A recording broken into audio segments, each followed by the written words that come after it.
इस बार रुपौली में बहुत बड़ा चुनौती हम लोगों के लिए नहीं था। जब चुनौती नहीं सामने हो तो कार्यकर्ता मेरा नीरस होते हैं, और जहाँ भी नीरसता की बात आएगी तो परिणाम दूसरों के पक्ष में जाना स्वाभाविक है। पप्पू यादव कह रहे 10 राजपूत भी वोट नहीं दिए होंगे कलाधर मंडल को। अब पप्पू यादव जी का यह शब्द हो सकता है, हम लोग उस शब्द की पुनरावृत्ति क्यों करें? हम जिस आईना से समाज को नहीं देखते हैं उस चेहरा को पर क्यों भरोसा रखें? इससे पहले भी कई उपचुनाव हुआ है, कार्यकर्ता सजग थे। उस समय महागठबंधन भी मजबूत था, उस परिस्थिति में भी जो है उपचुनाव हम जीतने का काम किए हैं। बोले कि सत्ता का संरक्षण इन लोगों को प्राप्त है, इसलिए सदस्यता रद्द भी नहीं कर रहे हैं लोग। स्वाभाविक है, सत्ता का तो संरक्षण होगा ही, ये छुपी हुई बात क्या है? जो मेरे पास आएंगे उनका संरक्षण देने का काम हम तो करेंगे ही, और खुलेआम कहते हैं जो हम संरक्षण देते हैं, इसीलिए इन लोग का इस्तीफा नहीं हुआ। नमस्कार, स्वागत आपका लाइव बिहार में। मैं आपके साथ संजीव सिंह। देखिए, कल रुपौली विधानसभा उपचुनाव के नतीजे सामने आए। निर्दलीय प्रत्याशी शंकर सिंह वहां से विजयी हुए, लेकिन चर्चाएं खूब हो रही थी कलाधर प्रसाद मंडल और बीमा भारती की। कलाधर प्रसाद मंडल दूसरे स्थान पर, तो वही बीमा भारती तीसरे स्थान पर चले गए, जिसके बाद पप्पू यादव का बयान सामने आया। और पप्पू यादव कह रहे हैं कि अति पिछड़ा समाज के लोग को आपस में लड़ा दिए और बीजेपी वाले जेडीयू को वोट ही नहीं दिए, और दोनों अति पिछड़ा समाज के लोग हार गए। विपक्ष भी लगातार इस पर हमला कर, आरजेडी के तमाम नेता हैं वो भी इस पर पटवार किए हैं, और कई तरह के जो सवाल अब उत्पन्न होने लगे। हमारे साथ बातचीत करने के लिए भारतीय जनता पार्टी से विधायक हैं रोसड़ा से वीरेंद्र कुमार बातचीत करेंगे। क्या कहेंगे जिस प्रकार से विधानसभा उपचुनाव के नतीजे सामने आए हैं, इसको लेकर के आरोप लगा रहे हैं कि बीजेपी वाले जेडीयू को वोट ही नहीं दिए। ऐसा नहीं है। मान लीजिए वोट जो है रुपौली विधानसभा, खास करके जहाँ भी उपचुनाव होता है तो उपचुनाव में जितना नेशनल पार्टी के कार्यकर्ता होते हैं, उपचुनाव में उनको जो है जितना सक्रिय होना चाहिए उस दृष्टि से उतना सक्रिय नहीं होते हैं। उनकी मन में ये बात आती है जो एक सीट है हार भी जाएंगे तो कुछ फर्क नहीं पड़ने वाला है। तो इसका परिणाम है जो हम रुपौली सीट को जो है लूज किए हैं। इससे पहले भी कई उपचुनाव हुआ है, कार्यकर्ता सजग थे। उस समय महागठबंधन भी मजबूत था, उस परिस्थिति में भी जो है उपचुनाव हम जीतने का काम किए हैं। इस बार रुपौली में बहुत बड़ा चुनौती हम लोगों के लिए नहीं था।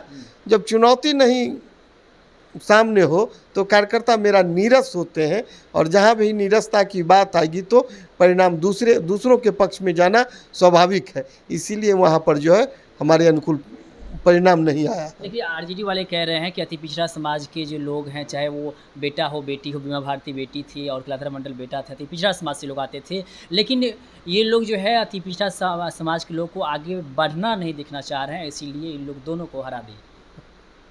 ऐसा नहीं, हम लोग जो है संपूर्ण समाज की बात करते हैं। हमारे नज़र में पिछड़ा कोई विषय नहीं है जी। और रही बात लोकतंत्र की, तो लोकतंत्र में जब लोग चुनाव में जाएंगे तो पक्ष विपक्ष होना स्वाभाविक है। पप्पू यादव कह रहे 10 राजपूत भी वोट नहीं दिए होंगे कलाधर मंडल को। अब पप्पू यादव जी का यह शब्द हो सकता है, हम लोग उस शब्द की पुनरावृत्ति क्यों करें? हम जिस आईना से समाज को नहीं देखते हैं उस चेहरा को पर क्यों भरोसा रखें?